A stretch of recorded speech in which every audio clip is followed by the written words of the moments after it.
sei. Chama Vilma Guimarães. Bom, vamos dar início aos nossos trabalhos.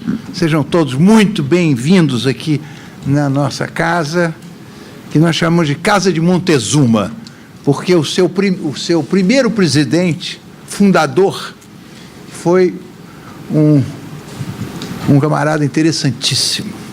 É aquela figura que está ali no meio dos ex-presidentes, aquela foto maior, naquele mural dos ex-presidentes.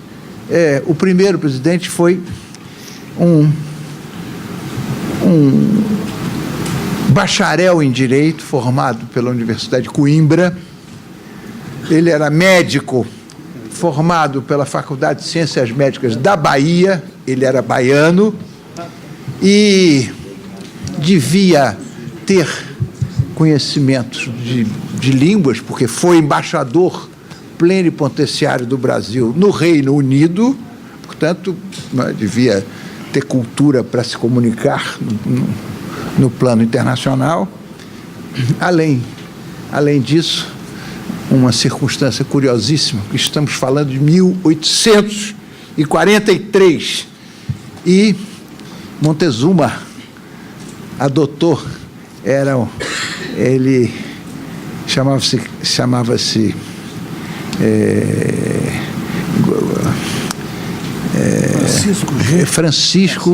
Francisco Gomes Brandão, era o nome dele. Ele era negro. Imagine, 1843, pleno regime escravagista, Dom Pedro II nomeia um negro para fundar o Instituto da Ordem dos Advogados do Brasil, porque começava no Império a surgir os primeiros advogados, uma vez que o Dom Pedro II criou os cursos jurídicos em 1827, em Olinda e São Paulo, e já em 43 já havia bacharéis em Direito. Então era preciso organizar a profissão de advogado. Francisco Gomes Brandão adotou o nome de Francisco G. Acaiaba de Montezuma, nome que ele escolheu. O G, alguns historiadores, o G da nação africana, mentira, não tem nada de nação africana, era G maçônico, ele era maçom, Dom Pedro II era maçom. Aqui há vestígios da maçonaria, tem lá aquela figura, naquele móvel que é autêntico, que tem quase 200 anos. Aqui a maçonaria era muito poderosa nesse tempo, e ele adotou esse nome que tinha o G maçônico, Acaiaba de Montezuma, que ele dava lá uma explicação das origens andinas do povo sul-americano, enfim, tinha lá uma explicação curiosa sobre o seu nome. Então Montezuma, ficou aqui a casa conhecida como a Casa de Montezuma, seu primeiro presidente. Esse Instituto da Ordem dos Advogados do Brasil, que foi criado para construir a instituição representante da classe, ou para organizar a classe, só em 1930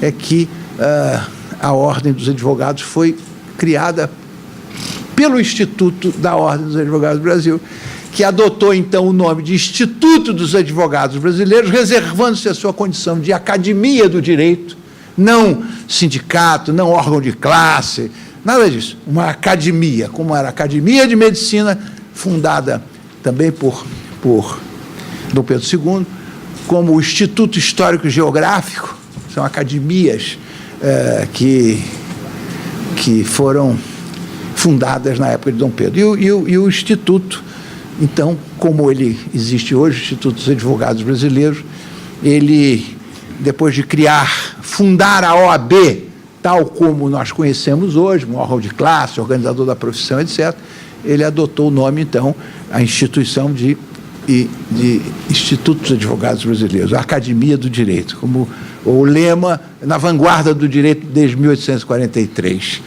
Fazemos 175 anos este ano. E a pujança desta casa, para os senhores que não são frequentadores, que talvez pouco conheçam daqui, dessa instituição, Para vocês terem uma ideia, o presidente da República é membro do IAB. A presidente do Supremo Tribunal Federal é membro do IAB. O presidente do Senado, o presidente da Casa Legislativa, só não é porque não é bacharel em Direito, senão seria. Então, nós temos uma tradição muito interessante. Dos 11 ministros do Supremo, por exemplo, 7 são membros desta Casa. Os presidentes dos tribunais regionais federais, de vários estados, enfim, porque nós congregamos advogados e são membros efetivos, e há os membros honorários, que são aqueles que não têm a inscrição na Ordem dos Advogados do Brasil, que são juízes, são promotores, que não são obrigados não podem advogar, não têm inscrição, os novos defensores públicos, que não têm inscrição na Ordem, então são membros honorários. E os membros efetivos são os que têm inscrição na Ordem dos Advogados do Brasil. Doutora Rita, vem para cá, senta aqui. Aqui, ocupa aqui a mesa, por favor. Doutora Rita Cortez, que é a minha primeira vice-presidente até semana que vem, porque semana que vem, na quarta-feira, ela assume esta cadeira, que nós chamamos de cadeira de Montezuma, tem aqui o nome de Montezuma. Não, como ele vai para a tribuna, para você não ficar de costas, senta aqui ao lado do Gilberto. Então, semana que vem, a Rita assume a presidência desta casa por um mandato de 2 anos, e eu passo o bastão para ela, depois de 4 anos, que nós tivemos duas gestões, 2 mandatos. Eu quero lembrar aos presentes, acho que está com problema aqui. Não, já está com som. Eu quero lembrar aos presentes que a pessoa que fala para os senhores é o presidente do Instituto dos Advogados Brasileiros, o Instituto Nacional dos Advogados Brasileiros, e chama Técio Linhas e Silva. E, geralmente, todas as pessoas conhecem o Técio, não é? E dispensa uma apresentação preliminar. Mas eu vejo que hoje temos aqui um público que não tanto são de advogados ou de estudantes de direito, né? E está falando para vocês um dos maiores advogados brasileiros. E quem sabe em alguns locais desse país, como do Supremo Tribunal Federal, considerado o grande advogado brasileiro. De forma que eu tenho um grande prazer de fazer essa, não propriamente uma preliminar, mas essa secundária, né, exatamente para que vocês tenham a exata noção da importância. Obrigado, Aurélio. Do significado. Aurélio Vanderbast é o diretor professor, meu querido amigo professor, diretor da biblioteca, Daniel Arão Reis. A nossa biblioteca é uma das bibliotecas mais férteis, mais interessantes em matéria jurídica do Brasil. Tem 60 mil títulos aqui nesta casa do 2º andar. É uma biblioteca viva, que é frequentada por estudantes, por pessoas que vão fazendo concurso, porque nós temos um acervo fantástico. E é isso que ele fez aqui, não foi combinado, não. Eu estou saindo, geralmente quem está saindo, eu fico vendo a temperatura do café, se o café está frio. Então o café tem vindo quente. E depois quando não vem mais café, o café está frio, né, Gilberto? Então nós fizemos aqui uma gestão, modéstia à parte, muito interessante do ponto de vista da cultura, porque temos atuação em todas as áreas do direito e um pouco fora do direito. Essa comissão que o Gilberto Garcia preside é a Comissão de Direito e de Liberdade Religiosa. Então, ela tem a ver com alguma coisa, claro, com o direito, mas tem a ver, ela transcende a questão do direito, porque a liberdade religiosa vai além das questões do direito, do dia a dia, coisas que nós cuidamos aqui, do direito civil, do direito penal, do direito comercial, enfim, do direito ao meio ambiente, enfim. Nós aqui temos uma capacidade de atuar no campo amplo do conhecimento jurídico, no campo amplo do conhecimento propriamente dito. Então, o Gilberto presidiu nessa gestão exitosa, que todos nós participamos aqui, Rita com Aurélio e com Gilberto, ele presidiu a Comissão de Direito e Liberdade Religiosa com muito entusiasmo. E eu fico muito feliz, e não podia, aqui no apagar das luzes, nós estamos terminando a gestão, e recomeçando uma nova gestão, agora mais bonita, mais feminina, mais interessante, mais na moda, né? Então, não podia deixar de estar aqui e eu passo a palavra para Gilberto, que é nosso queridíssimo companheiro, que preside com muito entusiasmo esta comissão, tem feito muita coisa nesses anos todos, e eu passo, então, a palavra a ele para que ele introduza o nosso vice-presidente da Associação Brasil, Centro Religioso Budista, que é o líder religioso, líder budista Pedro Paulo da Silva Amaral, que será introduzido, então, por Gilberto Garcia, a quem eu passo a condução desses trabalhos do Aravante. Tem a palavra. Obrigado, senhor presidente Décio e Silva. Registrando que nós estamos diante de uma reunião especial da comissão.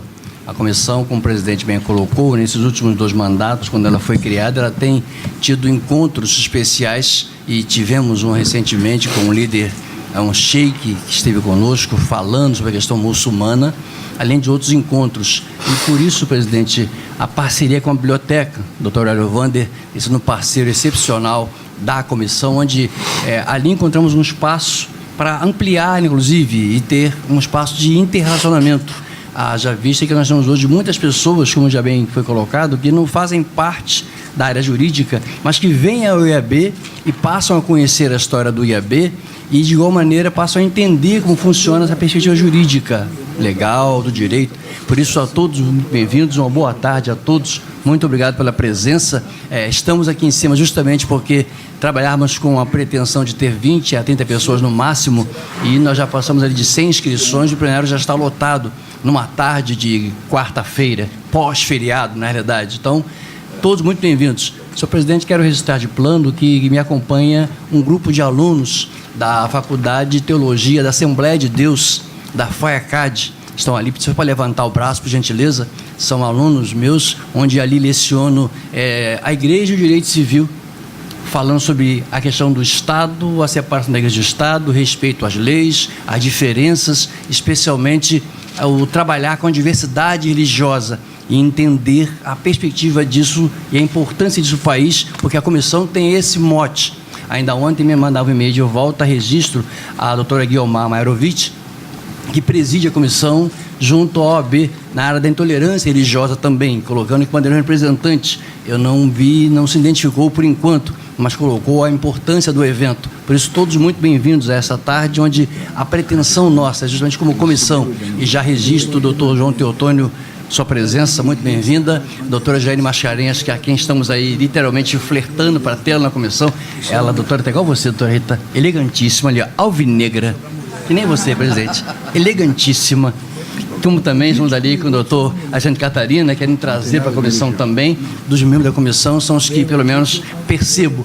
Você que está nos assistindo, nós estamos, Alex, via internet, né?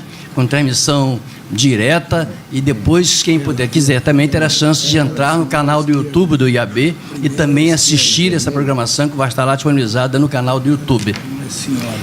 Antes de passar a palavra para o nosso querido palestrante, vamos trabalhar só com uma pequena dinâmica. A pretensão nossa nessa tarde é justamente ouvir um pouco mais, e por isso a questão dos budistas e a cultura da paz, ou seja, alguns grupos que têm, eu não diria pouco espaço, doutor Pedro Paulo, mas que muitas vezes não são tão ouvidos pela mídia, e por isso a ideia de tê-los aqui também teve a ver com isso, doutora Giane, importantíssimo nessa parceria, preocupação. Então, ou seja, nós temos um espaço para que ele possa trazer uma palavra sobre essa percepção da atuação da religião budista nesta linha. Após isso, teremos um espaço para eventuais intervenções dos participantes, essa mais ou menos a dinâmica, com o doutor Aurélio Vander mediando aí as perguntas direcionadas para a temática. Temos que ter algum cuidado, presidente querido, volta e meia a gente vai dar palestra pelo Brasil inteiro e recebe assim a pergunta, qual o tema tal? Olha, eu vou lá então perguntar outra coisa. Não vai lá perguntar outra coisa, porque se o tema é esse, não pergunte outra coisa. Quando vem, exato, não, acontece muito isso, presidente. Eu dou curso aqui no Rio de Janeiro para falar sobre igreja. Gilberto, cuidado, porque você falou, o Temer é outro, eu falei, opa! Justamente, está vendo, então? Política não. Não, de jeito nenhum. Nesse tempo, não. É brincadeira. Sim. Mas não resisti. Por favor. Não, e é interessante que essa comissão, a qual temos a liberdade e a honra da nomeação do presidente Tércio Silva, ela tem que ter muito cuidado, porque estatutariamente o IAB não discute política partidária, e sim política no sentido de polis, do macro, e nem discute religião no sentido fundamentalista, específica, e sim no geral, jurídico. Então, ou seja, é importante que a sua contribuição tenha a ver com essa percepção, e o Dr. Pedro Paulo certamente poderá dar as suas contribuições. Eu pude ler algumas coisas esses dias, mais ainda, para estar aqui hoje. Então, será essa dinâmica, e depois volta a palavra para ele, para que ele possa fazer a conclusão final desse nosso encontro, que já é alvissareiro, já é importantíssimo, e, de novo, o histórico no sentido de que não só o plenário é histórico, mas o público que está aqui, muitos estão aqui pela primeira vez. Ou seja, o IAB abre as suas portas, que tem uma vertente acadêmica, literária, mas também para que aquele que não tem esta vertente possa lidar com os assuntos e aprender e trazer também a sua visão, a sua versão nesse mundo altamente pluralista, porque esta é a percepção do respeito. Mas antes do Dr. Paulo de passar a palavra, eu vou pedir que a nossa vice-presidente primeira, aqui ao meu lado, e presidente na próxima quarta-feira, como assume uma sucessão exitosa à diretoria, na eleição que já aconteceu, possa também trazer uma saudação ao nosso plenário presente, e após ela, passo o doutor Aurélio para também saudar o plenário e alto contínuo passar para o nosso palestrante. Doutor Rita Cortez, por gentileza, na elegância alvinegra deste dia.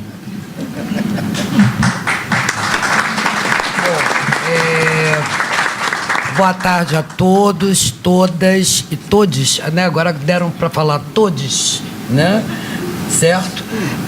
Só me resta aqui, nesse momento, também dar as boas-vindas, junto com o presidente Tércio, que não vai tomar cafezinho frio.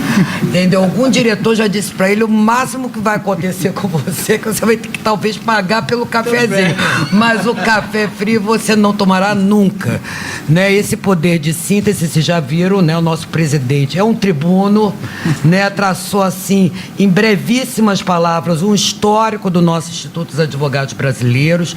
Nós temos um especial carinho com a comissão que é presidida pelo Gilberto, também com a Comissão das Mulheres, porque nos faz afirmar a todo momento que somos defensores de políticas de inclusão, né? Temos que dizer não à segregação, temos que dizer não às diferenças de qualquer tipo, seja gênero, raça, religião. Então, são duas comissões muito queridas. E o tema não poderia ser mais apropriado, né? Em tempos aí de ódios, né?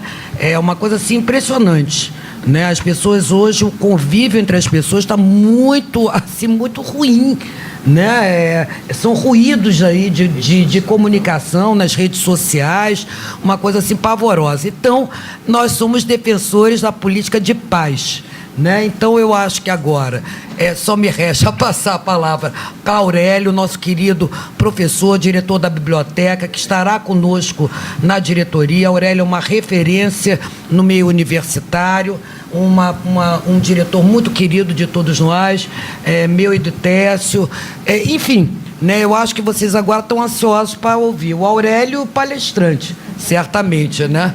Mas sejam muito bem-vindos, é com muita alegria que nós recebemos vocês na nossa casa. Eu acho que o IAB tem que estar sempre perto da sociedade, discutindo temas de seu interesse e abrindo as nossas portas a todas as pessoas, né, que queiram debater conosco, ainda que não sejam matérias, né, especificamente de direito, mas de discutir esses temas que estão na agenda do país. Então, meu muito obrigado, fico assim, envaidecida de ter sido convidada a formar a mesa, junto com o meu presidente querido, que não vai tomar café frio, entendeu? E é isso aí. Então, eu acho que fiz a minha saudação é essa. Muito obrigada pela atenção. Antes de registrar só a presença da radialista Vilma Guimarães, que é dirigente da Rádio Bandeirantes, que possui lá um programa, A Voz da Mulher, né? De grande audiência, muita honra tê-la nesta tarde em nossa casa. Muito obrigado, Aurélio. Veja, eu antes de passar a palavra ao Pedro Paulo, eu vou fazer um convite especial a vocês. Ontem nós tivemos, ou na madrugada de ontem, um incidente gravíssimo na história do Brasil. Um incidente gravíssimo na história do Brasil, que foi o incêndio desse prédio em São Paulo, onde morreu um volume significativo de pessoas pobres, miseráveis, né? Pessoas sem lugar para morar, sem lugar para viver e numa disputa enlouquecida pela vida e pela sobrevivência. Eu vou pedir a todos um minuto de silêncio em homenagem e reconhecimento desse fato.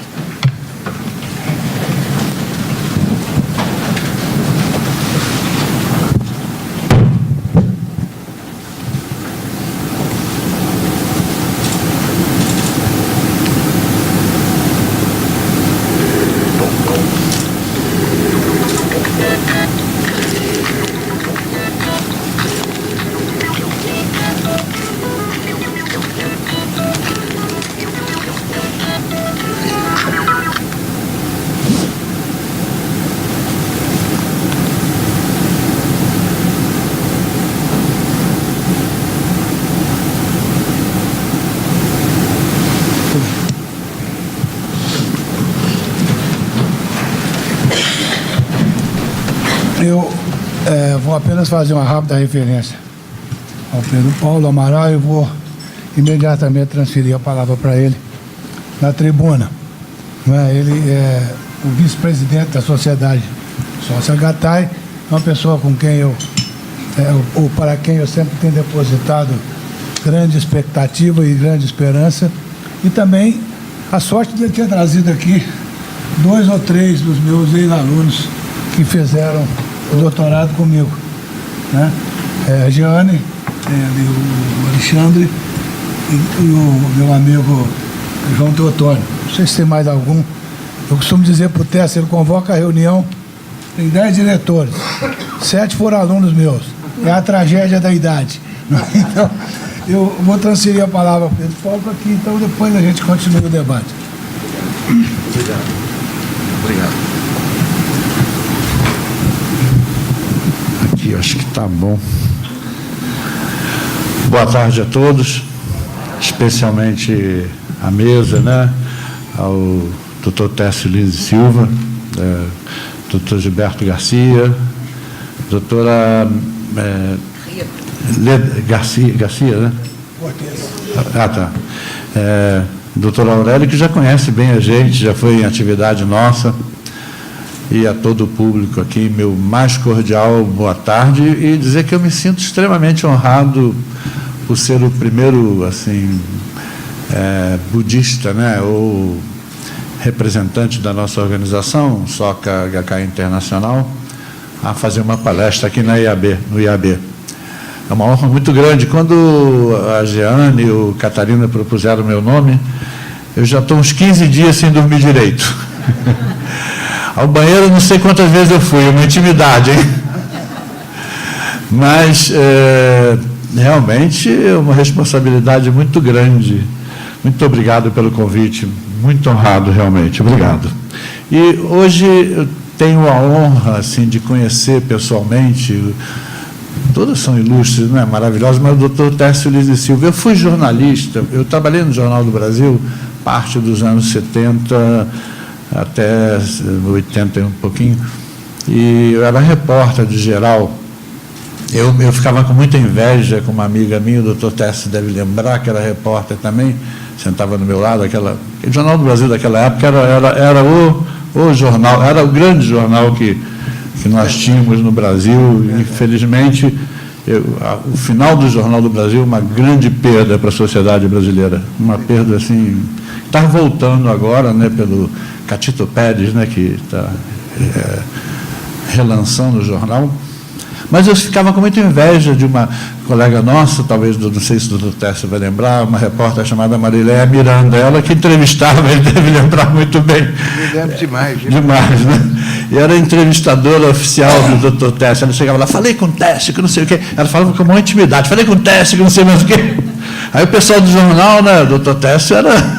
ficava assim, poxa, como é que foi, Marilé? Eu queria saber como é que foi. Nunca tive a chance. Eu tive, sim, uma chance inesquecível, que eu guardo com a maior recordação e carinho, de ter feito uma matéria com o Dr. Sobral Pinto, que realmente isso daí eu tenho como tesouro na minha vida. Estava ele e a Eni, né, que era... Eni, que era assistente dele na época. Eni Raimundo Moreira. E, na época, tanto o doutor Técio quanto o tio dele, o doutor Evangelista Silva, e mais o doutor Sobral Pinto, eles eram os grandes defensores, e Marcelo Alencar também, né, na época, grandes defensores dos presos políticos, né, foram pessoas que brilharam assim, profundamente nessa área, e hoje eu estou aqui diante deles. Muito obrigado, sim, muito obrigado pela honra, doutor Técio, de tê-lo conhecido. A honra é nossa, obrigado. Nada, relembrei. E a Marilé realmente era uma figura, né? Figura. Ela é um repórter diferente, muito falante. Bom, vou pedir licença para tirar o óculos. Eu sou, ao contrário dos outros, eu sou míope, então eu tenho que tirar o óculos para ler. Meu mais cordial boa tarde a todos presentes aqui, que muito gentilmente vieram prestigiar esse evento do Instituto dos Advogados do Brasil. Uma palestra que tem como tema budistas e a cultura da paz. Desde que recebi o convite para fazer a palestra, fiquei bastante apreensivo, pois o tema é realmente instigante. E por isso mesmo, para mim, muito difícil de apresentá-lo pela sua abrangência, pela importância que essa filosofia, a nossa filosofia, dá a essa tão esperançosa proposta, cultura de paz, num mundo ainda muito e muito distante do que se chama paz, ser um bem comum a todos. Em um gesto de atrevimento, afirmo que a linhagem budista a qual pertenço, estabelecida no século XIII, mais precisamente em abril de 1253, pelo monge budista Nichiren Daishonin, toda ela é voltada para fazer cultivar, fazer florescer na vida de cada indivíduo o mais profundo sentimento de pacifismo. Essa linhagem, ou toda essa filosofia iniciada pelo grandioso monge Nichiren, é adotada pela Soka Gakkai Internacional, organização presente em 192 países, e que tem como estandartes e premissas básicas os princípios de paz, cultura e educação. A SGI é presidida pelo filósofo, escritor, combativo pacifista e poeta Daisaku Ikeda. Abro parênteses, o doutor Ikeda, no Brasil, é sócio e correspondente da Academia Brasileira de Letras, por iniciativa do anterior presidente, o doutor Eustrazio de Ataíde, do falecido e famoso presidente da BL, né? Do Instituto Histórico e Geográfico Brasileiro também, é sócio honorário estrangeiro, por uma iniciativa do presidente Arno Welling e do falecido Ronaldo Mourão, e também doutor honoris causa da UERJ, da UFRJ, aqui no espaço do Rio de Janeiro, né? Muito bem, é uma organização que, de fato, atua fortemente na sociedade, aplicando e embasando suas ações nesses respectivos campos de paz, cultura e educação. Assim, os associados da SGI se esforçam para agir na vida diária e, através do diálogo, atuam para espalhar o nobre e benevolente sentimento de paz por todo esse mundo. A SGI, é um preâmbulo, né, que eu estou fazendo, possui várias instituições culturais e educacionais, como o Instituto de Filosofia Oriental, o Instituto de Pesquisa Boston para a Paz, o Museu de Arte Fuji, a Escola Socas, inclusive uma no Brasil, em São Paulo, a Universidade Soka de Tóquio e a Universidade Soka dos Estados Unidos, todos voltados para a criação de valores humanos capazes de desenvolver o forte, majestoso potencial positivo que cada ser humano possui. Além das instituições culturais e educacionais, promove diversos movimentos culturais, tais como exposições, seminários, grupos musicais compostos por voluntários, se apresentam em diversos eventos festivos. Também o Departamento Educacional da BSE é muito ativo e participativo na sociedade, promovendo cursos de alfabetização junto ao MEC, gratuitamente, né? E ainda transmitindo o método pedagógico do valor do primeiro presidente da Soka Gakkai, Tsunasaburo Makiguchi, um método pedagógico em que o professor é incentivado a extrair o melhor potencial do seu aluno. Vale ressaltar ainda que essa é uma organização muito participativa na sociedade internacional, participando de auxílio a refugiados, talvez seja a organização no mundo que mais auxilia refugiados, né? É uma preocupação muito grande do Dr. Ikeda. Também nós estamos criando fortes movimentos contra a expansão de armas nucleares e com uma atuação efetiva na ONU, né? A SGI iniciou suas atividades como ONG de status consultivo junto ao Departamento de Informação Pública das Nações Unidas em 1981 e foi registrada no Conselho Econômico Social, ECOSOC, em 1983. A partir de então, as atividades da SGI crescem a serviço da paz, desarmamento, ajuda humanitária, educação em direitos humanos e desenvolvimento sustentável. E, a partir de 1983, anualmente, o Dr. Ikeda envia suas propostas de paz para a ONU, nas quais ele expressa suas sugestões e considerações para a criação de um mundo assim mais pacífico, um mundo basado em uma cultura de paz e respeito entre povos e seres humanos. Isso é um preâmbulo, uma pequena apresentação da nossa organização para as pessoas que não conhecem. E antes de iniciar assim, o sentimento, a visão budista colocada principalmente pelo nosso presidente, eu gostaria de narrar um conto hindu, cuja origem, o budismo tem uma derivação muito grande do hinduísmo. E esse conto mostra assim, o ponto de vista e o valor que o budismo dá ao ser humano, ao potencial do ser humano. Então diz assim, é narrado o conto hindu, que talvez algumas pessoas daqui conheçam, né, da organização. Diz que em uma certa era, os homens e mulheres e outros seres, como os animais, tinham todos inteligência e poderes. É uma parábola, lógico, né? Especialmente os seres humanos tinham poderes divinos. Enfim, o que se chama genericamente de homem, aqui no caso do texto, né, homem e mulher, tinha um grande poder divino. No começo, quando ganharam esses poderes do grande rei Brahma, chamado na mitologia hindu do rei girador da roda, Brahma, como se tem Brahma Chope mesmo.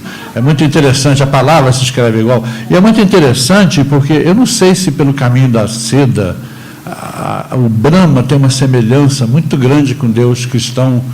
Ele é o rei de todos os deuses, e ele é indivisível, ele é uno, ele é poderoso. É muito curioso isso daí. Talvez pelo caminho da seda, vindo da Índia, passando assim pelo Oriente Médio, essa ideia tenha sido assim muito bem absorvida, né? Bom, então vamos lá. No entanto, né? Aí diz que no começo esses homens, o homem com seu poder divino agia de uma forma muito positiva, ele assim ajudava os outros, ele criava sempre um ambiente favorável, social assim muito maravilhoso ao seu redor. No entanto, com o passar do tempo, o homem passou a se corromper, parece até os dias atuais, né? Está meio parecido. Começou a se corromper e começaram a criar grande sofrimento aos outros seres. Isso foi se prolongando até que os outros seres revoltados com a situação solicitaram um concílio com o grande rei Brahma. E ao final do mesmo ficou decidido que a punição do homem seria a retirada total do seu poder divino. Iniciou-se então uma sequência de sugestões por parte de outros seres. Em que lugar seria guardado para sempre o poder divino do homem, onde ele jamais pudesse encontrar? Um líder dos seres foi encarregado de dar sugestão ao deus Brahma. A primeira sugestão foi a seguinte: vamos esconder o poder divino do homem no lugar mais profundo da terra, ele nunca irá achar. O Deus Brahma recusou a proposta dizendo: não, o homem é muito esperto e ele cavará tanto a terra que acabará descobrindo. Vem em seguida uma outra sugestão do mesmo líder, né? Então vamos esconder no lugar mais alto do céu ou no ponto mais longínquo do universo. Mais uma vez o Brahma recusou a proposta com a mesma resposta: o homem é de fato muito esperto, ele sondará os céus e confins do universo e encontrará o seu poder divino. Seguiu-se uma terceira sugestão: vamos esconder o poder divino no homem no lugar mais profundo do oceano. Será impossível ele descobrir. E mais uma vez, Brahma recusa a sugestão com a mesma resposta: não, o homem é muito esperto e irá encontrar. O líder dos seres ficou irado com Deus Brahma, falando exaltadamente: nós já oferecemos todas as sugestões possíveis e nenhuma foi aceita pelo grande Deus Brahma, então não há maneira de se tirar o poder divino do homem. Então o poderoso rei Brahma, girador da roda, de forma bastante sábia, dá a solução final: vamos esconder dentro do próprio homem seu poder divino, lá ele nunca mais encontrará. Isso porque ele sempre está procurando soluções fora de si mesmo e nos outros.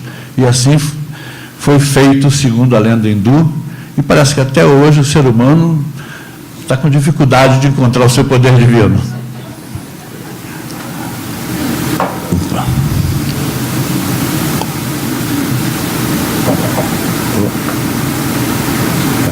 Certinho, ficou errado. Que ligação essa história, qual a ligação dessa história com a filosofia budista? Especialmente a do budismo Mahayana, depois explico sobre isso, e o budismo Sutra de Lótus. É que, essencialmente, o budismo afirma e conceitua nos cânones acima citados que dentro de cada ser humano existe uma maravilhosa força vital, um maravilhoso, surpreendente poder divino que, despertado das profundezas da vida, é capaz de mudar ele mesmo, a sociedade em que vive e até o mundo inteiro. Esse poder chama-se a dignidade da vida.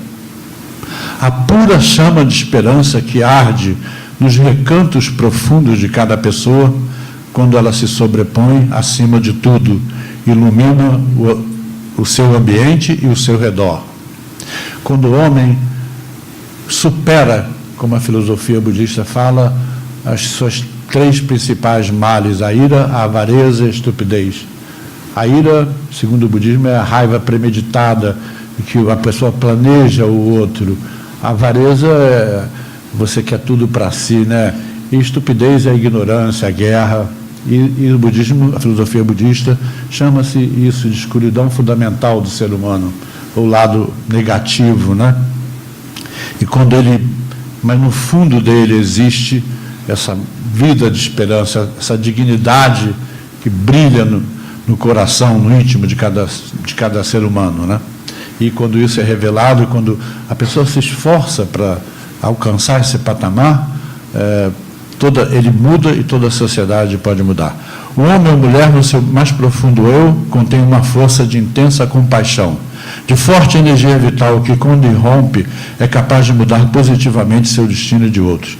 Esse poder divino do homem, narrado no conto hindu, com certeza é um importantíssimo conceito no budismo, que implica e cultiva a ideia de respeito e a dignidade que também existe na vida do outro. Somos todos, segundo o budismo, portadores desse estado de vida, tão vasto e tão amplo quanto o universo. E quando o ativamos e interagimos de forma muito benéfica com o meio ambiente que vivemos e a sociedade, toda a vida se torna produtiva. Essa dignidade da vida, esse poderoso potencial positivo inato, se traduziria, de acordo com a filosofia budista, da seguinte forma: eu sou importante. Você também é importante. Eu posso e serei feliz. Você pode e será feliz. Eu e você podemos viver num mundo de autêntica coexistência pacífica e harmoniosa. E podemos evidenciar o mais alto valor da vida humana. Somos mutuamente carregados e energizados pelo sublime poder da esperança. e assim trilhamos o caminho para construir igualmente uma terra melhor. É o que o budismo ressalta, expõe e cultiva, o empoderamento do ser humano no seu sentido mais positivo. E agora, antes de entrar na Soka Gakkai, eu vou fazer um breve resumo da história do budismo, que talvez as pessoas não conheçam, e o porquê das divisões de tantas seitas, né, diferentes no budismo. O primeiro grande líder budista foi chamado Siddhartha Gautama. Eu vou fazer um resumo para pular aqui, mais conhecido como Sakyamuni. Quem assistiu o filme The Little Buddha, Pequeno Buda, é muito aproximado da história. O Bertolucci, que fez o filme, ele foi extremamente feliz, ele conseguiu assimilar a história, né? O fato é que, eu vou resumir aqui, para não ficar muito longo, é que o Sakyamuni, ele era um príncipe. Ele nasceu no Nepal. O Nepal atualmente pertence à Índia, quer dizer, antigamente pertencia à Índia, perdão. E ele era um príncipe de um clã muito poderoso, que tinha terras extensas, e ele, até os 19 anos, era criado assim num palácio, nas cercanias. Ele não tinha muito contato com a miséria, mas ele tinha uma coisa que cutucava muito ele. A mãe dele havia morrido no parto, e ele não pôde conhecer a mãe. E ele, assim, tinha um grande sofrimento por isso. E por que a pessoa morre, nasce, vive e morre, né? Isso era por que quatro grandes sofrimentos, né? Nascimento, desenvolvimento, doença, crescimento, doença e morte. E ele, assim, vivia sondando sobre isso, até que aos 19 anos, eu vou pular porque essa parte é mais fácil falar livremente, até aos 19 anos ele sai, consegue fugir. Ele seria preparado para encontrar o povo mais miserável, mas ele sai, foge e depara com a miséria da Índia, que era muito pior na época. Ele leva um choque muito grande e ele se questiona: por que eu sou assim? Um príncipe, e essas pessoas são tão miseráveis. Por que essa diferença de vida? Sakyamuni questiona. E ali ele começa a pesquisa e a estudar. Daí vem a origem do nome Buda. As pessoas têm uma ideia que é um cara gordinho sentado ali, né? Mas, ao contrário, a maior parte dos Budas eram magrinhos. Até porque eles meditavam, não se alimentavam muito, e de gordo não tinham nada. Mas, na Índia antiga, se fala de física quântica, os indianos, os hindus, já tinham uma noção muito grande disso. Sakyamuni é tido que nasceu por alguns 500 anos antes de Cristo, por outros 3.000 anos, não há uma definição correta. Mas o fato é que aquele que descobrisse como funcionava a vida, o porquê da diferença das pessoas, o porquê que um nasce louro, moreno, outro na outra família, não sei o quê, quem decifrasse todo o jogo da vida chamaria-se Buda, B-U-D-D-H-A, ou seja, o iluminado. Daí o termo Buda. O Buda é um estado de vida que a pessoa adquire ao perceber o funcionamento da vida. Apenas isso. A pessoa que tem essa visão, né, e que naturalmente descobre como agir positivamente, se torna o Buda, ou o ser humano que tem pode manifestar esse poder que eu me referi aqui no início da palestra, do conto hindu, né? Muito bem, então Sakyamuni começa a meditar, ele vai, e as práticas da época na Índia, né, tudo conhecido, ele vai e domina o nada. Quem dominava o nada era muito inteligente, ele dominou o nada rapidamente, quer dizer, a mente ficou vazia, digamos assim. Mas para ele aquilo não representou nada, então ele partiu para as práticas ascéticas, e ele chegou quase a morrer de fome, mas ele chegou à seguinte conclusão: se eu negar o desejo mundano, se eu não comer, se todo mundo agir assim, a humanidade vai acabar. O desejo mundano, o desejo do amor, de sexo, do dinheiro, faz girar a vida também, de certa forma. E ele partiu para a meditação. Quando ele medita na árvore de Bodh Gaya, e durante muitos anos, aliás, Borges tem uma definição maravilhosa, o famoso escritor argentino, né, grande Jorge Luiz Borges, ele fala assim que Siddhartha sentou na árvore, deitou na árvore, e quando amanheceu, Siddhartha era um Buda. Ele faz uma definição muito bonita, que o Siddhartha se ilumina para a vida, assim, o esplendor da vida, né? Bom, então ele chega à conclusão, quer dizer, claro, as filosofias e conceitos religiosos são diferentes, a gente tem um grande respeito por todos, que as pessoas eram diferentes. Ele elucida a lei de causa e efeito. Segundo o princípio budista, a vida é eterna. A pessoa nasce, morre, conforme as causas do passado adquire uma certa forma física, nasce numa certa família. Esse é um princípio budista, não está bem na cultura de paz, mas para entender. O mais engraçado nisso aí é um parênteses, que eu sempre vou muito à palestra, que a gente fala de regressão, de não sei o quê. Aí fala dessa eternidade da vida, né? Mas não é reencarnação. Mas quando fala, todo mundo fala assim: eu fui um rei na existência passada, eu fui um príncipe, eu fui um nobre. Eu nunca ouvi dizer ninguém que foi miserável, pobre, porteiro de prédio. É muito curioso isso daí. Todo mundo foi alguma coisa muito importante, mas nunca algo assim, ser humano comum e normal, né? Quer dizer, não tão bem sucedido, ou tão bem abençoado, digamos assim. Mas ele chegou a esse ponto e o mais assim sensacional ponto que Sakyamuni chega, que ele chega, é que nada é constante na vida. Nada é constante, tudo está mudando. Tudo está mudando muito rapidamente. E é verdade, sabe? Quando tinha 19 anos, as pessoas falavam, pouco antes de entrar, até fazer jornalismo, entrar no Jornal do Brasil, falava assim: faz concurso para o Banerj, você vai ter emprego a vida inteira. Eu não sei onde está o Banerj, não, mas está em algum lugar aí, foi privatizado do jeito que todo mundo sabe, né? E nada é constante. Hoje tem tanto divórcio hoje que eu acho que o cara casa, já fica falando assim: olha, até o segundo casamento, hein? Em vez de ser votos, né?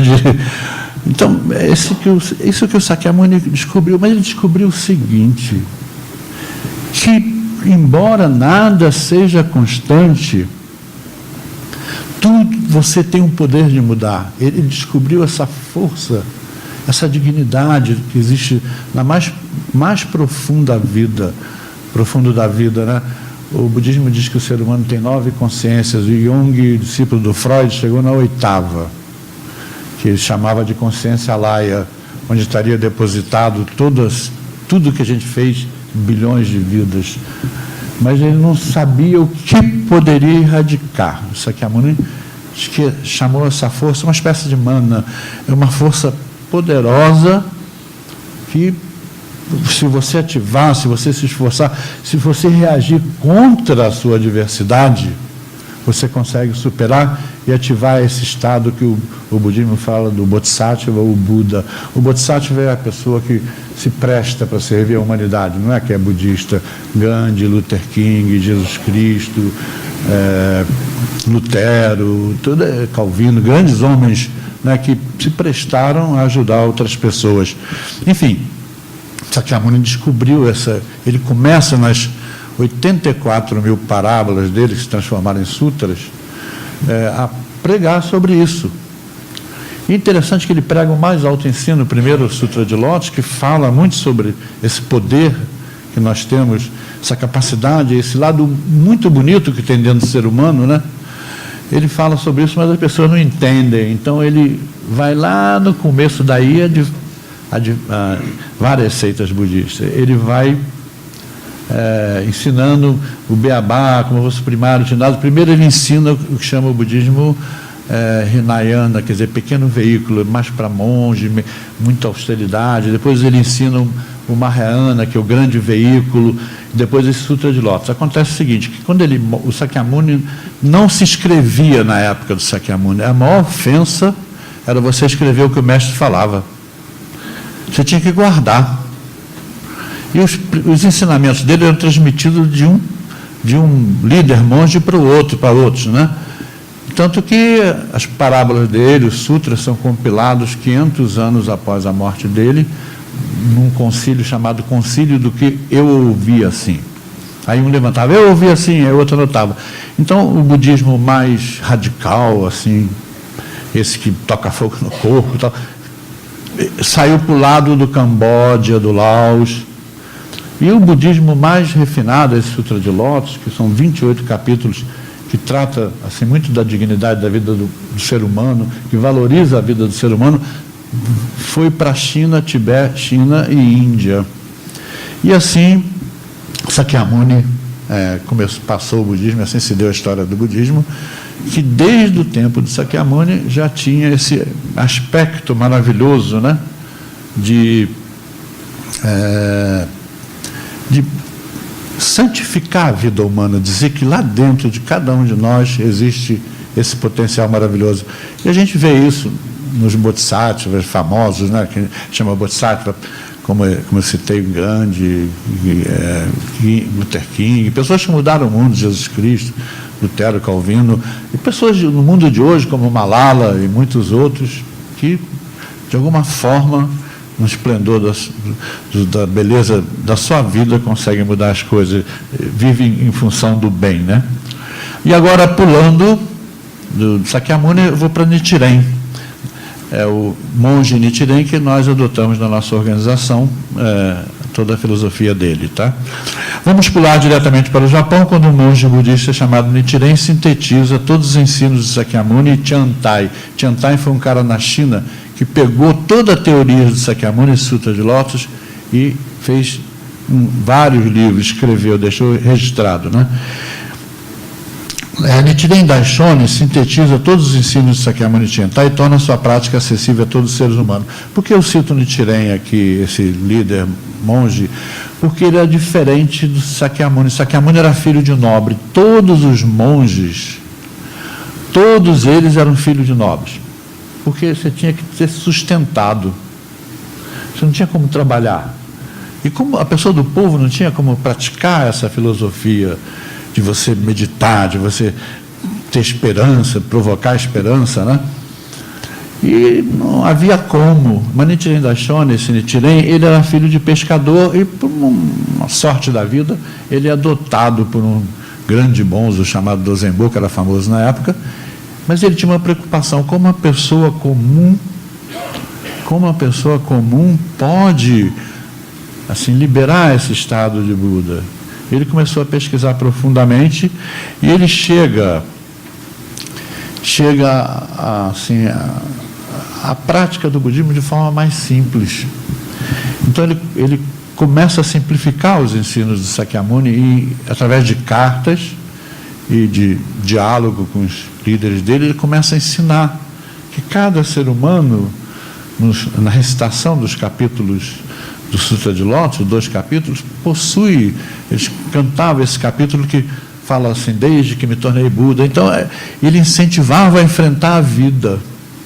E com muita sabedoria, os discípulos dele foram crescendo e o budismo continuou 700 anos muito fechado, esse budismo de Nichiren Daishonin, até que entra a nossa organização. Aqui que para não ficar muito longo e cansativo, né? Onde entra a Soka Gakkai? Onde entra nesse meio todo a Soka Gakkai? Como ela toma como base os ensinamentos de Sakyamuni e principalmente Nichiren Daishonin? E o que é essa ligação desse museu, essas coisas, da religião com a cultura? Vem da origem da organização. Tudo começou em 1930 com a conversão ao budismo do professor Tsunesaburo Makiguchi e do seu discípulo, também professor Josei Toda. Makiguchi Toda, junto com mais 19 professores, 21 professores, fundaram a Soka Gakkai, num total de 21 educadores que adotaram o budismo de Nichiren como base filosófica e religiosa de suas vidas. Assim, desde o seu início, a Soka Gakkai já vem com o propósito de manifestar a força da filosofia budista na educação e na cultura. Todavia, isso não foi possível ser realizado totalmente na época. Makiguchi era um professor revolucionário para os padrões japoneses da época e acreditava que todo aluno tinha um grande potencial e que tudo dependia do professor fazer desabrochar esse potencial. Ele tinha uma teoria pedagógica do bem, do belo e do lucro, que ficou sistematizada em seus livros. Bem era essa tarefa de fazer despontar o elevado valor de cada pessoa, cada aluno. Belo é o quanto útil de forma positiva para a sociedade ele se torna. E o lucro é o valioso ganho da sociedade com tudo isso. Ele se torna o primeiro presidente da Soka Gakkai. Makiguchi foi preso pelo governo militar japonês em 1943 por ter se declarado contra a entrada do Japão na guerra e também se negou a abandonar o budismo Nichiren, já que a religião e filosofia shintoísta foi imposta como religião única pelos militares japoneses. Ele veio falecer na prisão aos 70 anos, mantendo firmemente seus sonhos e preservando a Soka Gakkai como uma instituição voltada para a paz, a cultura e a educação. Ele foi um símbolo de resistência para mostrar o ideal da organização que havia fundado e presidido no sentido dela jamais desistir de difundir os fundamentos de uma cultura de paz para toda a humanidade. A luta não poderia parar, o sonho tinha que seguir adiante e seu discípulo, Josei Toda, sai da prisão pouco antes do fim da Segunda Guerra Mundial e, após o término da mesma, reinicia as atividades da Soka Gakkai.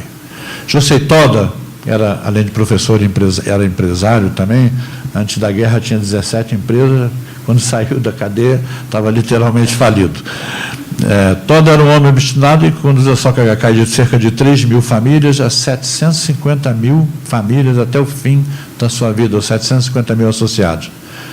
A grande expansão começa em 3 de maio de 1951, quando ele assume a presidência da organização, levando a mesma a se tornar conhecida em todo o Japão. Toda tinha desejos de tornar realidade os sonhos de Makiguchi, que era o seu mestre. É muito difícil de entender essa relação para o ocidental, de mestre e discípulo, no oriental. É um juramento entre eles de que o discípulo vai realizar o sonho do mestre. É um ponto de honra muito forte, que para a gente, assim, até eu que estou 47 anos no budismo, até hoje isso é uma coisa assim que a gente está assimilando ainda.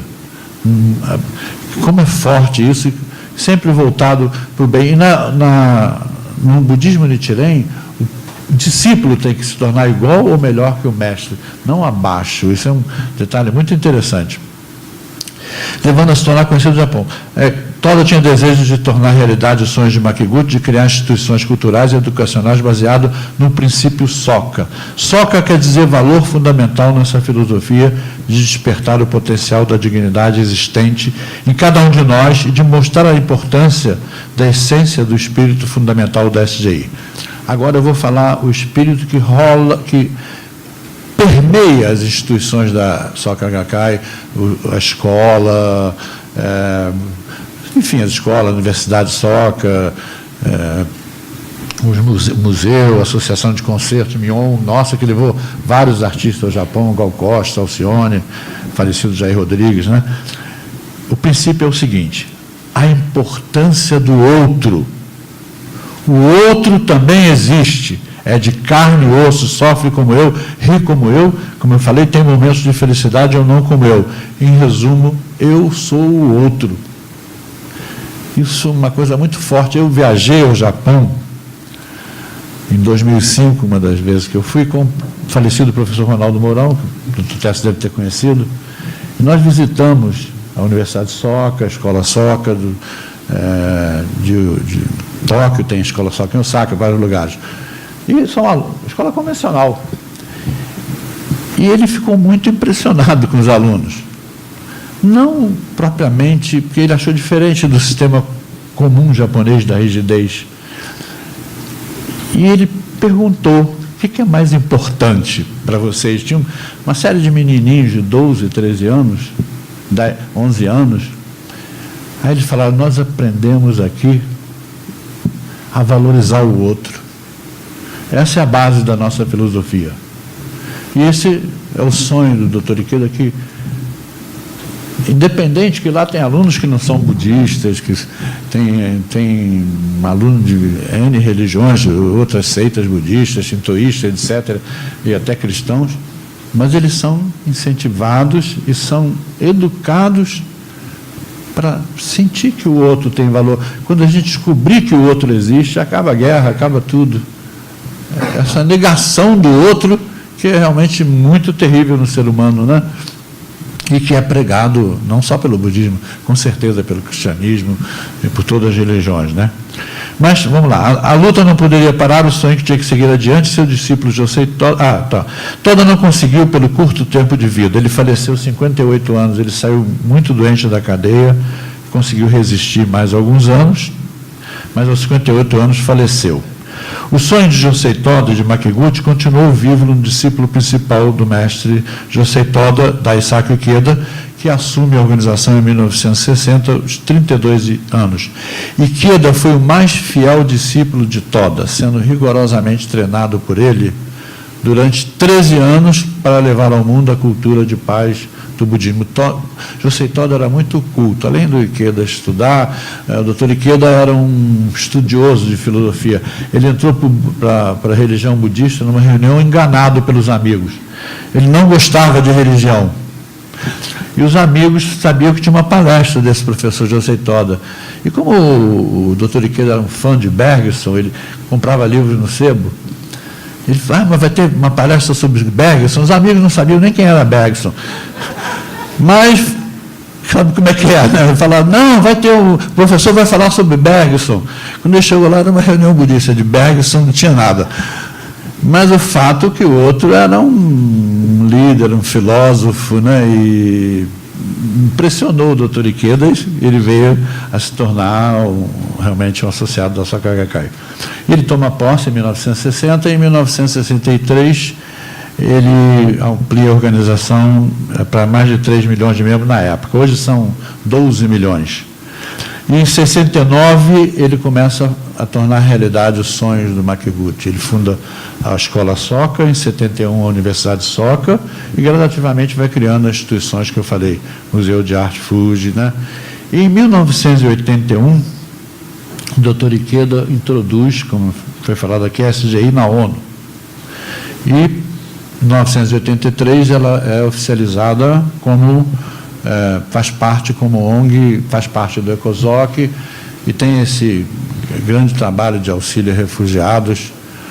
Em várias ocasiões a Soka Gakkai mandou médicos, voluntários, e eu me lembro muito bem da vinda na guerra do Kosovo, a Soka Gakkai dos Balcãs mandou, além de remédio, medicamento, enfermeiras, médicos, isso tem sido feito constantemente, também tem tido auxílio assim, monetariamente, de ajuda humanitária, no caso dos refugiados sírios, né? Enfim, a organização é muito respeitada na ONU, né? Por esse ângulo, assim, principalmente, né? Bom, vamos lá. Agora eu gostaria de falar sobre uma visão do Dr. Ikeda, algumas visões dele, depois falar sobre a Soka Gakkai no âmbito da sua organização, das suas pessoas, como eu, como outros que vivem, e como eles assim cultivam esse sentido de paz, né? Em sua proposta de paz de 2016, antes queria falar que o Dr. Ikeda é um combativo, assim, muito rigoroso contra a ameaça nuclear. Todo o discurso dele é para o fim, assim, total extinção das armas nucleares, que ele considera a coisa mais letal e covarde que pode haver na face da Terra contra o ser humano, né? E eu realmente a arma atômica é letal. Eu tive a oportunidade, uma digressão rápida, de visitar o museu da bomba atômica em Hiroshima por 2 vezes. A primeira é um choque, a segunda também. A terceira me convidaram, outra vez que eu estive no Japão em 2015, eu falei, não vou não. Porque é muito duro de se ver. Eles reproduzem com uma fidelidade, a Jeane foi também, a doutora Jeane Machado, reproduzem com uma fidelidade muito grande, O que é a bomba atômica? Ela não tem estilhaço. E as bombas nucleares são assim agora. Elas jogam uma onda de calor que forma uma temperatura num segundo, minuto, de 1000 graus centígrados. É impressionante as cenas que você vê dentro do museu, as pessoas derretem como fosse queijo. É um negócio brutal. Né? Como é que pode, né, pensar em derreter um ser humano? É arrepiante aquilo ali. Daí o doutor Ikeda viveu a experiência, né, da bomba atômica no Japão. Então ele tem a grande luta dele é com a arma mundial.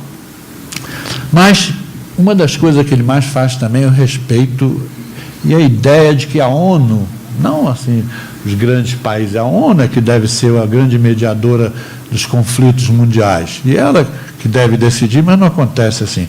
De qualquer forma, ele faz a seguinte colocação. Na sua proposta de paz de 2016, para fazer essa palestra, eu sou muito grato. Eu tive que voltar e pesquisar um montão de propostas de paz, desde 1983, imagina. Ele faz assim, o doutor Ikeda fala assim, numa proposta de paz intitulada 2016, Respeito Universal pela Dignidade Humana. O grande caminho da paz é fazer florescer essa dignidade humana. Ele inicia com as seguintes palavras. Faz 35 anos que a SOCHK Internacional, entidade não governamental ONG, mundialmente reconhecida, apoia as atividades das Nações Unidas. Por um motivo muito simples, nascido na brasa de 2 guerras mundiais, a ONU ergueu seus objetivos, construir um mundo sem guerras e respeitar os direitos humanos e dar fim à discriminação e à opressão. Esse compromisso, diz o Dr. Ikeda, abraça o nosso apoio. É compatível com os valores essenciais que nós, budistas, defendemos: a paz, a igualdade e a compaixão. Continua o Dr. Ikeda na mesma abertura da proposta de 2016. Toda pessoa tem o direito de ser feliz. Vale a pena trabalhar para cultivar e expandir a solidariedade entre cidadãos comuns que se comprometam a proteger esse direito e evitar sofrimentos no mundo. O nosso apoio à ONU é natural e necessária expressão deste anseio. Numa análise, ele faz uma breve colocação sobre os sérios problemas de guerras e desastres naturais e uma das intenções da SG em relação a isso. O mundo se vê assolado por crises que ameaçam de forma extrema a vida e a dignidade de inumeráveis pessoas. A quantidade de refugiados forçados a abandonar o lugar em que viviam explodiu em todo o mundo, especialmente no Oriente Médio, onde o conflito sírio prossegue incessantemente. Cerca de 60 milhões de pessoas foram expulsas de suas casas em consequência de perseguições e conflitos armados. Famílias que perdem seus lares, continua ele, em consequência de conflitos naturais, preocupam e logo enganjam a SGI na cúpula de Istambul. Pretendemos contribuir para o debate sobre o papel das organizações faith-based, ou organizações religiosas, nas iniciativas de ajuda humanitária e como edificar a solidariedade no seio da sociedade civil. Embora a ONU ainda esteja longe de ser a mediadora de conflitos e a condutora de mesmo, para a paz, nós da SGI acreditamos que ela deva ser sempre a organização mundial voltada para monitorar e construir a paz no mundo, de debater e atuar na solidificação de um mundo atual. Pode parecer utópico, isso já é a parte que eu estou falando, né? Mas fico com uma frase de Gandhi que sempre me comoveu muito. Gandhi diz o seguinte: Gandhi, que conseguiu a independência contra o poderoso Império Britânico da época, chamado o Império onde o sol nunca se punha. Nascia na Inglaterra, morria, mas estava nascendo na Índia, né? no Oriente. E Gandhi venceu. Ele tinha uma frase que era lema, que ele falava sempre para os discípulos dele. Dizia assim: as coisas que queremos e parecem impossíveis só podem ser conseguidas com uma teimosia pacífica. E assim ele foi até o fim e chegou, né? Bom, muito bem. eu quero falar só mais um pouquinho sobre a ideia do doutor Ikeda, assim, o que ele pensa, como ele combate a questão das armas nucleares. Eu peguei uma tese assim, de uma arma muito moderna que está sendo usada agora. Diz ele, numa das suas propostas de paz: em todas as suas propostas de paz, o presidente da SGI tem combatido duramente a tenebrosa ameaça e aumento de armamentos nucleares e é favorável à total destruição de armas atômicas em nosso planeta. E que herdou esse espírito do seu mestre Josei Toda. Numa convenção da Soka Gakkai em 1957, um ano de Josei Toda morrer, ele fez uma declaração pela abolição dessas armas. Ok, meu tempo está esgotando aqui. Já recebi o bilhete vermelho já. Mas ele fala assim: ainda que neste momento cresça o mundo inteiro o movimento pela abolição dos testes nucleares, é meu desejo ir mais longe, atacar pela raiz e cortar as garras ocultas dessa arma. O doutor Ikeda fala que, da bomba atômica, nós temos uma arma extremamente perigosa. Eu vou até encerrar com essa parte, falar um pouquinho sobre os membros. Ele fala dos drones, que hoje você envia arma pelos drones. E o drone, ele fala assim, é uma arma letal. E na sua colocação ele fala que essa ideia que o outro é o inimigo é uma ideia horrível. Então você lança o drone com arma atômica ou com outros tipos de arma, e ali ele vai atingir o inocente. E ele fala assim, ele entra na questão jurídica. Muito engraçado que ele fala assim, que a bomba, a arma nuclear, e esses drones, etc., atacam uma pessoa que sequer tem o direito de defesa. Você diz que ele é inimigo, ele é culpado, mas ele é morto sem o direito de defesa. É um negócio muito brutal, né? Muito além da nossa capacidade de imaginação. Eu só queria falar que no dia a dia, nossa organização, aqui no Rio de Janeiro, tem cerca de 30 mil associados, por aí um pouquinho mais, no Brasil inteiro cerca de 200 mil. E como é que nós agimos? Nós fazemos várias palestras, reuniões. Claro, nós temos a parte religiosa da oração, que eu falei que esse monge Nichiren sintetizou, que ele descobriu que todos os 28 capítulos do famoso Sutra do Lótus do Sakyamuni, o último ensino dele, tinham o mantra Nam-myoho Renge Kyo, e a pessoa recita esse mantra e ali ele vai desejando criar uma vida feliz, assim, vencer suas circunstâncias. E nós incentivamos muito a pessoa a vencer as circunstâncias. E são várias. Vou contar só umazinha pequena, de uma moça que foi numa reunião de palestra. Nós fazemos várias reuniões na casa de pessoas de pequenos grupos que exemplificam um pouco isso. E ela conta o relato dela, que era uma pessoa chamada de barraqueira, que chama de barraqueira. Desde que ele entrou na nossa organização, ela veio mudando. Não que nossos membros sejam perfeitos, nada disso. Todos estão na luta para melhorar. E ela teve um problema com a professora, porque a professora fez uma crítica severa a um texto da filha dela. E ela saiu disposta, correndo do trabalho dela, disposta a acabar com a professora. Mas no meio do caminho, ela foi refletindo tudo o que ela havia aprendido em 2 ou 3 anos na organização. Aprendido a colocar o diálogo em primeiro lugar. E no meio do caminho ela foi, não, eu pratico essa filosofia, todo mundo fala do diálogo, todo mundo fala que a gente deve ter mais calma, mais tranquilidade, deve ter uma postura mais equilibrada. E ela mudou e dialogou, e no diálogo descobriu que havia o erro da filha dela, também havia um erro da professora, e no final eles chegaram a uma conclusão assim, muito positiva e feliz. É isso que, de modo geral, nós ensinamos. Essa cultura de paz nós espalhamos assim, por todos os nossos membros, e o desejo deles é fazer com que cada ser humano cresça. E nós temos uma participação muito ativa contra as religiões. Todos os anos nós participamos no debate do Centro Dom Vital, da Igreja Católica, né, do pessoal do Colégio São Bento, que vão todos religiosos. Enfim, nós temos, por incrível que pareça, a Soka Gakkai teve muçulmano na presidência de sua instituição, teve também evangélico, o bispo Desmond Tutu, falecido, que foi um grande amigo da nossa organização. Então nós somos muito abertos ao diálogo, a a entender que toda religião, quando age beneficamente a favor do homem, ele está criando uma cultura de paz. Desculpe as limitações, se por acaso, né, a gente não pode ser tão bom assim, mas obrigado, né? Eu estou diante de uma banca assim 1 bilhão de vezes mais capaz do que eu, realmente é uma honra muito grande. Obrigado.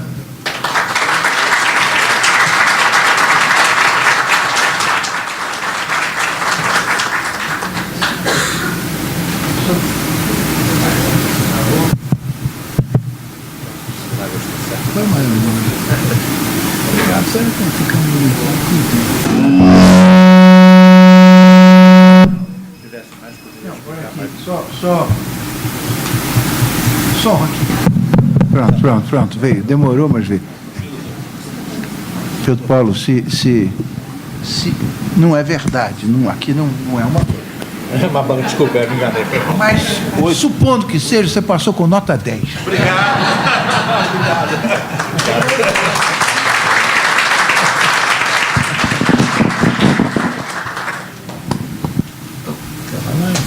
Não, você que conduz.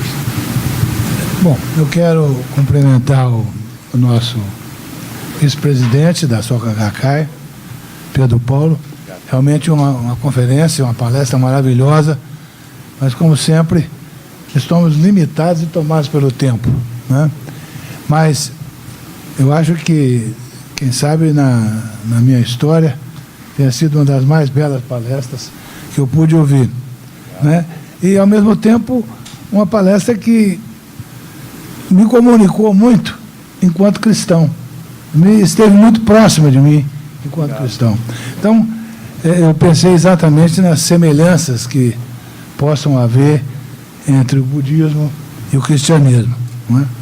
Aliás, me lembrei das tantas histórias de que Cristo frequentou por muito longos anos, né, a Índia, e quem sabe tenha sofrido uma significativa influência budista, né, e que é um estudo mais profundo e mais complexo. Mas não sou eu que devo falar, né, e geralmente, quando estou na mesa aqui com o nosso presidente, eu entendo que a mediação e o comando da mesa é dele, né?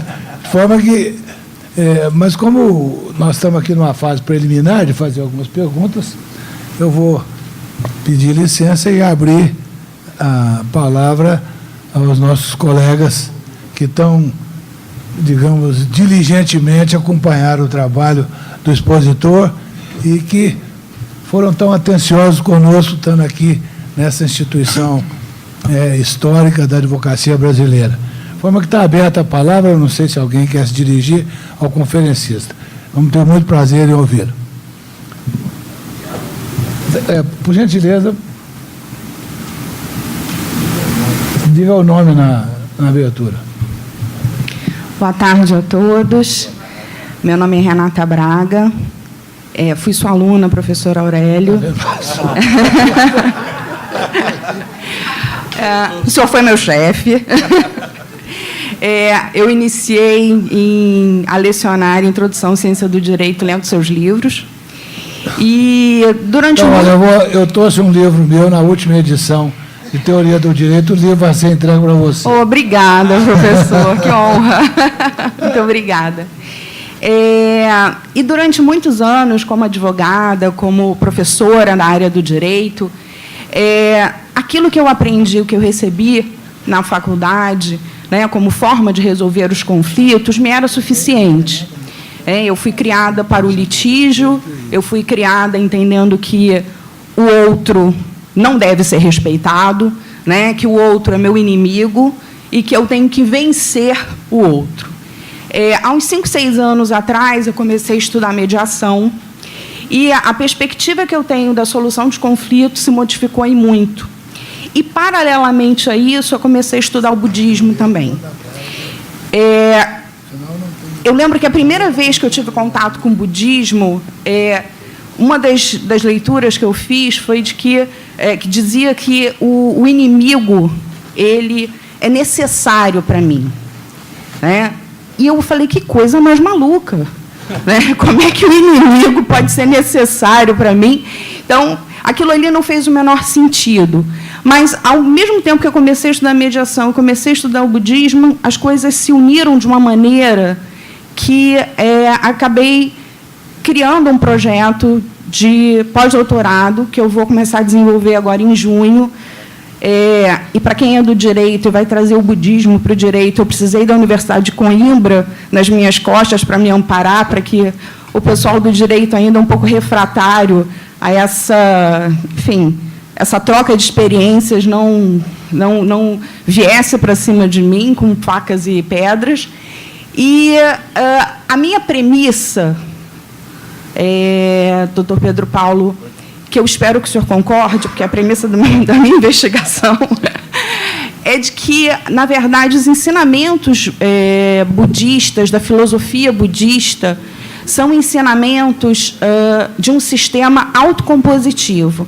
Então, há 500 anos antes de Cristo, Buda, com os seus ensinamentos, já trouxe para nós uma coisa que, durante muito tempo, a gente demorou a entender, que, na verdade, a autocomposição, ou seja, a construção dessa solução dialogada, como o senhor colocou aqui, a questão do diálogo, que é pouco existente nas formas tradicionais de solução dos conflitos pelo direito, que essa forma dialogada é uma forma, digamos assim, muito mais rica de solução dos conflitos.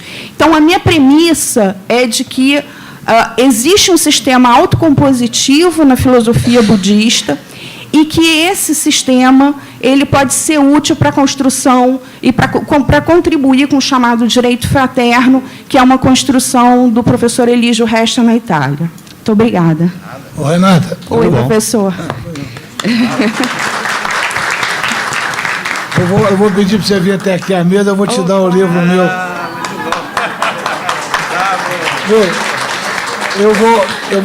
Aqui eu tenho a capa do livro.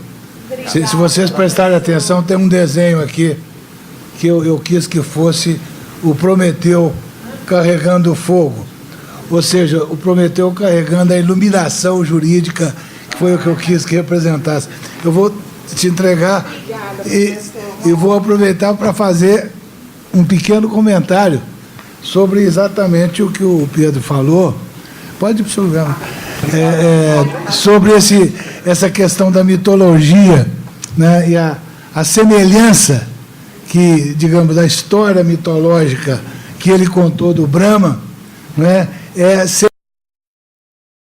semelhante ou tão semelhante como a história mitológica que influenciou o Ocidente, né, que é a história de Zeus e Prometeu, né?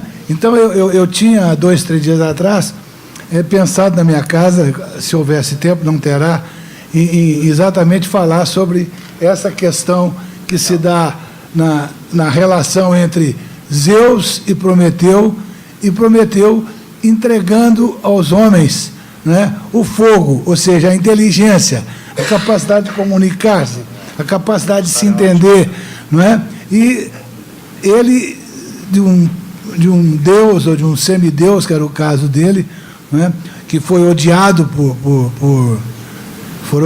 por Zeus, foi amarrado no cume de uma árvore, acorrentado, e livrou-se daquela árvore, exatamente, livrou-se daquele cume, daquele acorrentado, exatamente pela sua aproximação com os homens, né, e fazendo exatamente esse caminho, né, de ensinar ao homem a conviver com o outro, a desenvolver a sua sabedoria, né, a buscar os seus pontos de encontro, né, e condições, ou buscar as condições possíveis de conviver e viver, semelhantemente a todos os argumentos que o Pedro colocou, né, mostrando isso, exatamente essa importância que nós temos, ou que não existe uma diferença tão grande entre aquela religião ou aquela filosofia que se desenvolve no Oriente, da filosofia que se desenvolveu a partir da mitologia grega e da mitologia romana no Ocidente, né? Eu fico muito feliz da Renata ter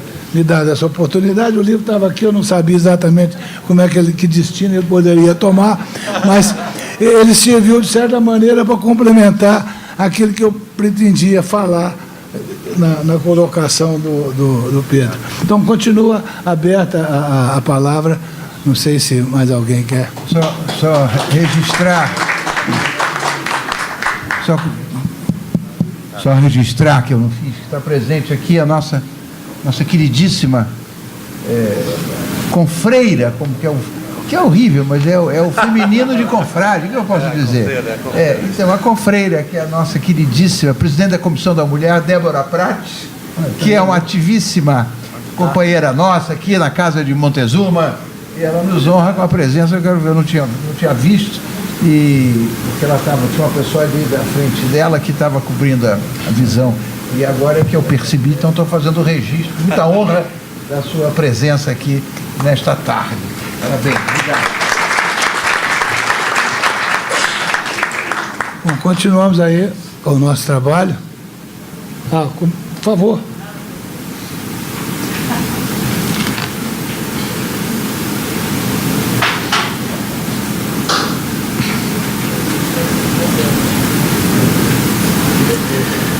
Boa tarde a todos, todas e todas.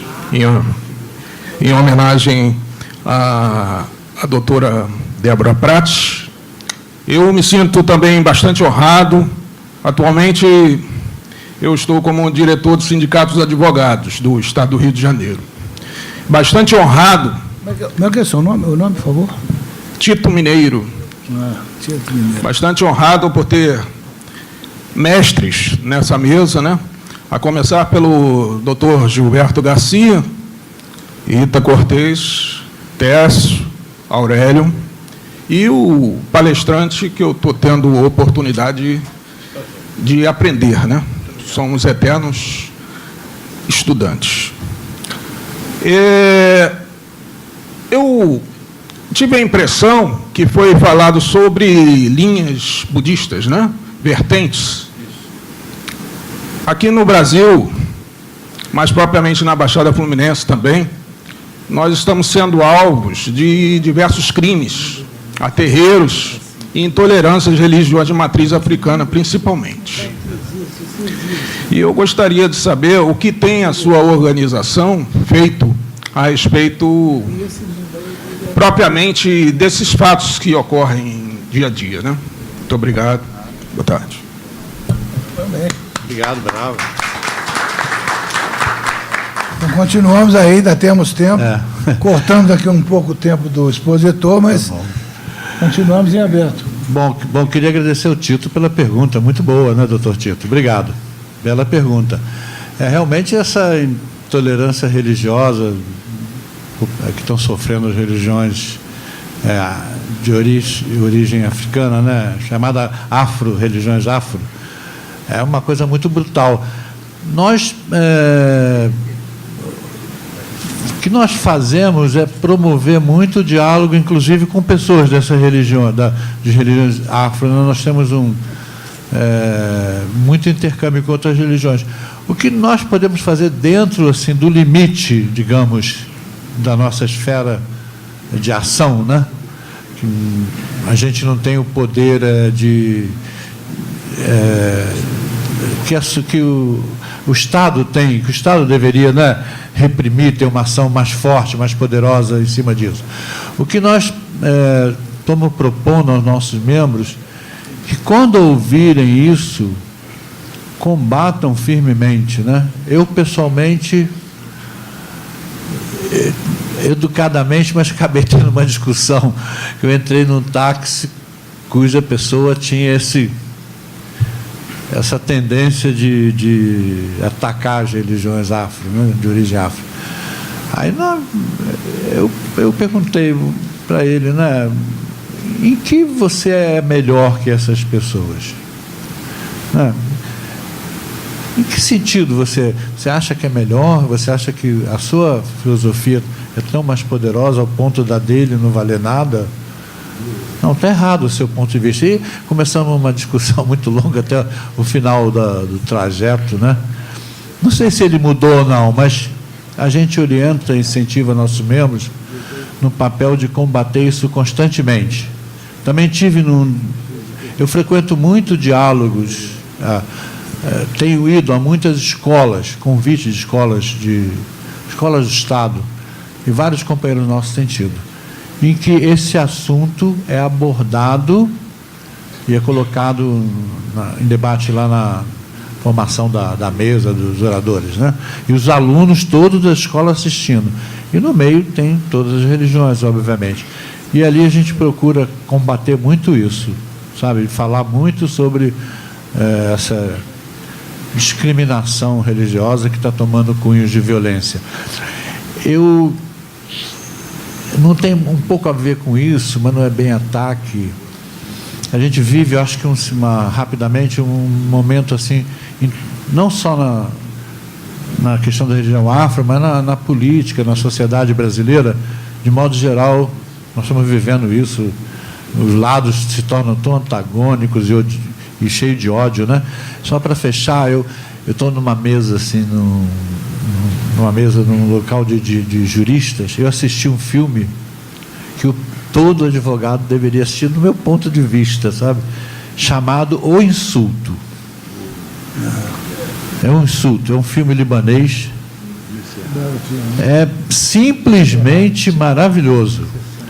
O nível, o debate dos advogados, a questão focada, que abrange essa parte assim de ódio um pouco, é muito maravilhosa. Mas nossa ação, assim, dentro do limite que a gente tem, é de combater ao máximo isso, tá? Muito obrigado para o doutor. Muito obrigado. Ouvindo aqui as observações do nosso conferencista, eu me lembrei que um dos livros mais importantes de toda a minha vida chamava-se Demian. E imediatamente a esse livro eu li o livro chamado Siddhartha, que foi marcante na minha vida e na vida dos meus amigos de adolescência. Não tanto por causa da relação religiosa, mas por causa da mensagem, né, que um e outro dos livros, aliás, um dos meus companheiros de adolescência, depois, mais tarde, colocou o nome de Demiano, seu filho. Então, como é que eu acho que nós já estamos caminhando para o horário, eu vou dar a palavra rapidamente ao Gilberto e depois para o doutor Técio, para poder fazer o encerramento. Doutor Hélio, uma vez mais, doutor Wander Bastos, mais uma vez, obrigado pela parceria dessa boa amizade junto ao meu querido consórcio e com a biblioteca do IAB, que tem aberto espaço não só para reuniões de comissões, como também encontros como esse, e como nós percebemos pela quantidade de pessoas, lá não seria possível atender todos como os aqui estão podendo atender. Para agradecer, doutor Pedro Paulo, pela sua dissertação. A palavra importantíssima, está ali um dos alunos nossos, que é pastor, inclusive, e que o trabalho que apresentou foi sobre regiões orientais, e entre elas o budismo foi enfocado em sala de aula, justamente pegando os pontos de interseção para conhecer e respeitar nessa perspectiva, né? Inclusive é uma campanha do governo federal, o conhecer, o conviver para respeitar.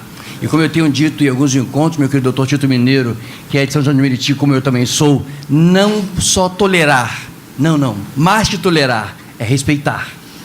É conviver com outro que pensa diferente, que crê diferente, que entende diferente e por isso vive diferente. E o que iguala a todos nós, aí entra o direito, doutor Técio, é a separação igreja e Estado. É o Estado que é leigo, o Estado que, enquanto atua na sua atuação institucional, ele não só tem que resguardar, mas proteger, defender quaisquer tipos de atuações que atinjam a honra, atinjam o direito, atinjam a boa-fé do outro. Senão eu deixo de ser defensor para ser atacante. E aí eu tenho um sério problema, doutor Josemar Teixeira, que também da comissão também, que conosco na tarde se apresenta, seja muito bem-vindo. Doutor Josemar está aí, anotem por favor, coordenando, meu querido presidente, o e-book. Brevemente teremos o e-book do Congresso que aqui realizamos. O doutor Josemar Teixeira está na coordenação desse trabalho e nós pretendemos agora no próximo mês, possivelmente, ou no próximo semestre, estar lançando como trabalho desta gestão, doutor Rita, depois na sua liderança, o e-book dos trabalhos que aqui foram apresentados e vários outros. Doutor João Antônio também nos ajudando bastante nesse sentido, com a Biblioteca Parceria, e esse e-book será disponibilizado para todos quantos quiserem ter acesso a esses trabalhos. E a linha foi essa: a cidadania religiosa num Estado laico. O Estado é e tem que ser laico, segundo a Constituição Federal Brasileira, mas o povo é religioso e tem o direito de ser religioso e exercer a sua fé nos limites da lei. É o que nós temos construído enquanto nação, e é nesta linha, presidente Técio, a sua confiança nos faz para estar feita essa comissão, e mais uma vez ela aqui se apresenta para receber esse público honorável e agradecer a todos a boa presença nessa grande cidade. Obrigado, presidente. Bom, eu realmente gostaria que nós tivéssemos a oportunidade de prolongar muito mais essa tarde. Seria realmente uma tarde profícua, enormemente profícua. Mas estamos restritos aos tempos. E vou passar então a palavra ao nosso presidente, Técio Lins e Silva, que está realmente, quem sabe, presidindo a última das sessões externas, né, realizada aqui no Instituto. Né, e exatamente num momento muito importante. Quem sabe ele vai poder carregar pela vida dele mais essa lembrança. E pela primeira vez numa instituição de advocacia, nós temos realizado um encontro com budistas. Possivelmente seja a primeira vez na história da advocacia. Então, eu vou dar a palavra para o Técio. Obrigado, Aurélio.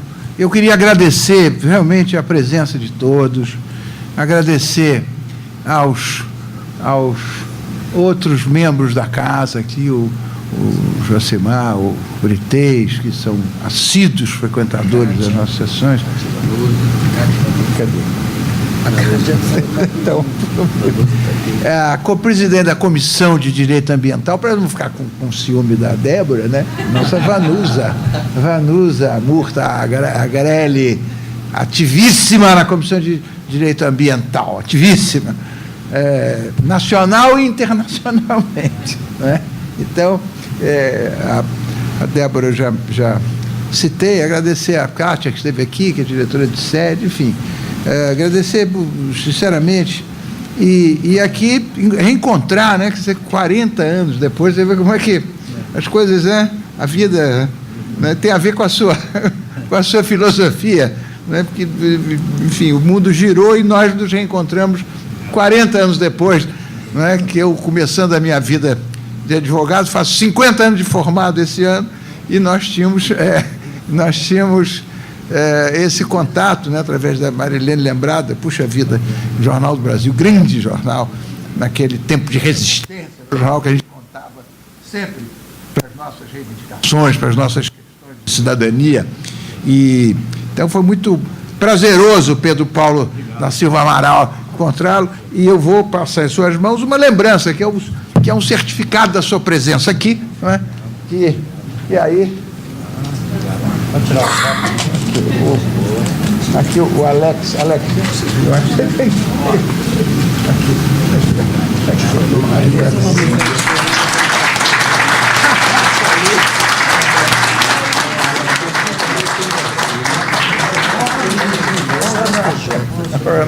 Obrigado mesmo.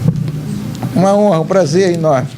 Nosso Gilberto, aqui também um registro da sua atividade, né?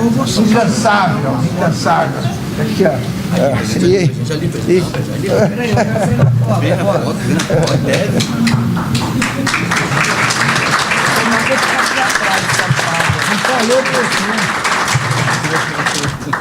E Aurélio, que é o nosso diretor da biblioteca, porque esse encontro deveria ter sido na biblioteca, mas não caberia todo mundo. Então nós fizemos aqui. Quero agradecer a Vilma. Agradecer a Vilma Guimarães, nossa radialista, que muita honra para nós aqui. Seja bem-vinda, casa é sua. E assim nós terminamos o último encontro acadêmico, extra-direito, para debater as questões da vida, da cidadania, e felicidades a todos. Obrigado.